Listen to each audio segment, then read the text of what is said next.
கடுமையாகிவிட்ட மனோபாவம். என் தமிழினம் இந்த மோசமான நோயிலிருந்து மீண்டெழவே முடியாதோ என்ற அச்சம் என் மனதை அலைக்கழிக்கிறது. ஒரு தனி மனிதன் தள்ளாடும் போது ஒரு குடும்பம் தள்ளாடுகிறது. ஒரு குடும்பம் தள்ளாடும் போது ஒரு சமூகம் தள்ளாடுகிறது.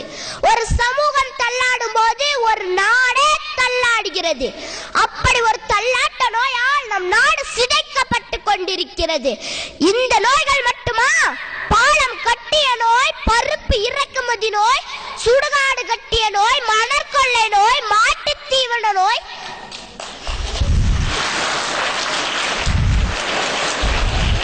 வங்கி கடன் நோய், சிமெண்ட் இறக்குமதி நோய், நிலக்கரி நோய், கற்குன்றுகள் களவாடிய நோய், ஸ்பெக்ட்ரா நோய் என பட்டியல் போட்டால் பக்கவாதமே வந்துவிடும்.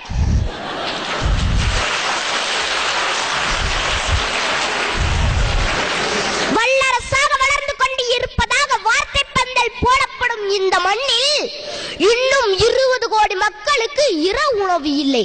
உலக மக்கள் தொகையில் கல்வி அறிவாற்றோரில் 25% இந்திய மக்களே.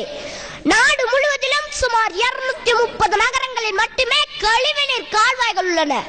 மும்பையில் 40% அடிப்படை வசதியற்ற சேரிகள். டெல்லியில் 35% மக்கள் திறந்த வெளியில் வாழ்கிறார்கள். இன்னமும் 5 லட்சம் பேர் தலையில் மானம் சுமக்கிறார்கள். ஒரு பக்கம் பசித்தவனுக்கு உணவில்லை, இன்னொரு பக்கம் 50 மில்லியன் டன் உணவுப் பொருள் சேமிப்பு கிடங்கில் பயன்படுத்தாமல் வீணாகிறது.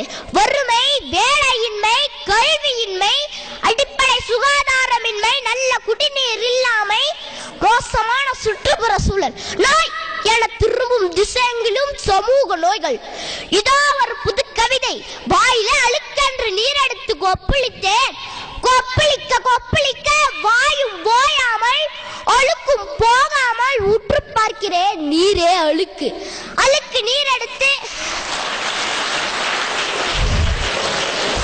அழுக்கு நீர் எடுத்து 1000 முறை கொப்பளித்தாலும் வாயலுக்கு போகாது.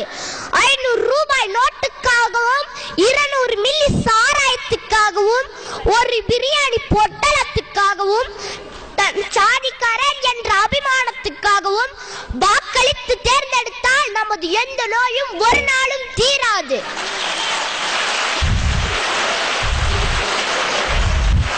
சாக்கடை என்று மூக்கை பிடிப்பதால் அசுத்தம் நாற்றம் போகாது. அடுத்த தலைமுறைக்கு ரோல் மாடலாக காந்தியும் நேருவும் காமராசரும் தான் இருக்க வேண்டும் என்பதல்ல. மாணவர்களாகிய நாமே அடுத்த தலைமுறைக்கு ரோல் மாடலாக அரசியலில் இருக்கலாமே.